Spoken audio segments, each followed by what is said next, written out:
So, what's going on guys, Kids here, and welcome back to a brand new video. For today I will show you the best rogue starter and endgame build in Diablo 4. So at the start I will explain how to play this class, then we will look into the best skills, rotations, what gems and gear to use, so you would get the highest damage possible and much more. So Rogue is one of the fastest classes in the game, as he can do insane amount of damage to groups of enemies while moving around the battlefield, which makes him amazing for leveling, farming and endgame dungeons. We will be using the Twisting Blades build, which will combine a melee playstyle with extremely high mobility, so this will maximize our movement speed and the amount of enemies we kill at once. While the rogue is not easy to play at start, it will feel amazing once you complete the build and just get used to it. This build guide is split into two parts. The first part is a Twisting Blades leveling build, so to go from level 1 to 50, and then the second part is the full endgame build, which requires at least level 50. So with that said, let's move over to the leveling build.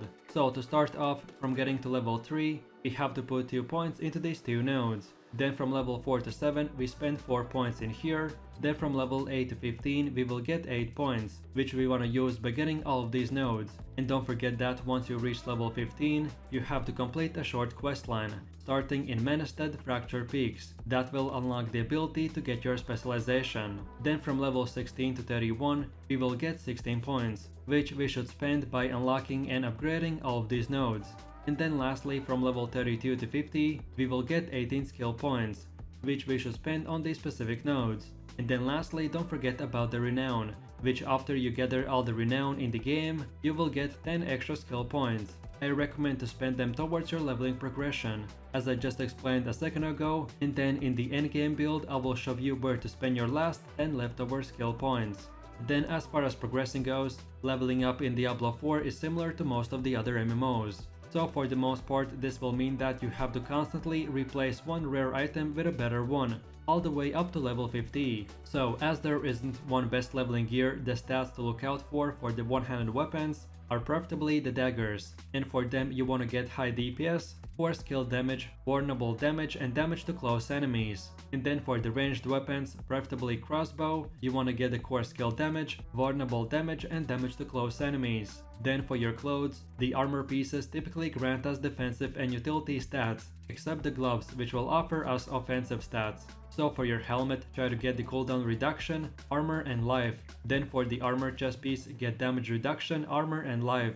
Then for gloves, get the Twisting Blades rank, critical strike chance and attack speed. Then for pants, get the damage reduction, armor and life. Then for boots, get the movement speed and energy cost reduction. Then for the amulet, get the movement speed, energy cost reduction, damage and cooldown reduction. And then lastly for rings, try to get a critical strike chance and critical strike damage. And of course, don't forget to not upgrade armor and jewelry while leveling. I only recommend to socket armor with the topaz gem, then jewelry with the skulls, and weapons with the emeralds, and then save the rest of your upgrades for your level 50 build. The Twisting Blades rogue build is super fast and fun build, if you want to speedrun to the endgame. For the highest damage rotation, I recommend to attack enemies with the basic attack, then use the evade, then Twisting Blades, and then finally finish them off with the shadow step. So this way we will hit more enemies when we use our Twisting Blades. And then lastly, don't forget to use Poison Trap and Dark Shroud to protect yourself from the enemy attacks, and that's about it. So now let's move over to the second part, where I will show you your endgame rogue build. So by this point you should be familiar with the Twisting Blades playstyle, then as well what gear stats you should look out for and etc. So first of all, for your skills we wanna use the Poison Trap, Dark Shroud, Dash, Shadow Step, Shadow Clone and Twisting Blades. And as for your gear, we already discussed what stats to look out for, but if you're looking for purely for the best of the best, then here it is. So we want to get the Fjord Lined Hood of the Shared Misery, and socket in Damage Reduction Gem. Then for the chest piece, get the Steadfast Tunic of Disobedience, and socket in again the same gem. Then for the next one, get the Mangler Steadfast Gloves. Then for your legs, get the Cheat Steadfast Pants, and socket in 2 more damage reduction gems while controlled impaired. Then for the boots, get the Ghostwalker's Superior Boot. Then for the jewelry, get the Blast Japper's Amulet. Then for the first ring, get the Acceleration Ring, and then for the second one, get the Ring of the Umbral. And then lastly for the weapons, get the Blade Dancer's Forecaster, and socket in the critical strike damage to vulnerable enemies. Then for the next weapon, get a Smithing Gladius Sword, and socket in the same gem. And then lastly get the Edge Master's Short Sword, and socket in one more critical strike damage gem. Then moving forwards, and this is how your skill tree should look like.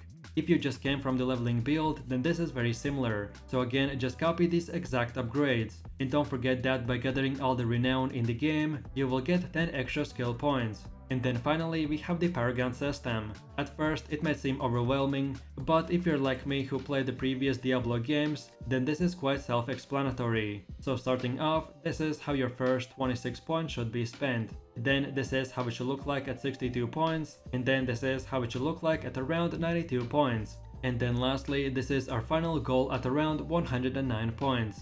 Another new major feature of Paragon board are the glyphs, which are inserted into sockets, and they will provide massive bonuses that scale with your stats.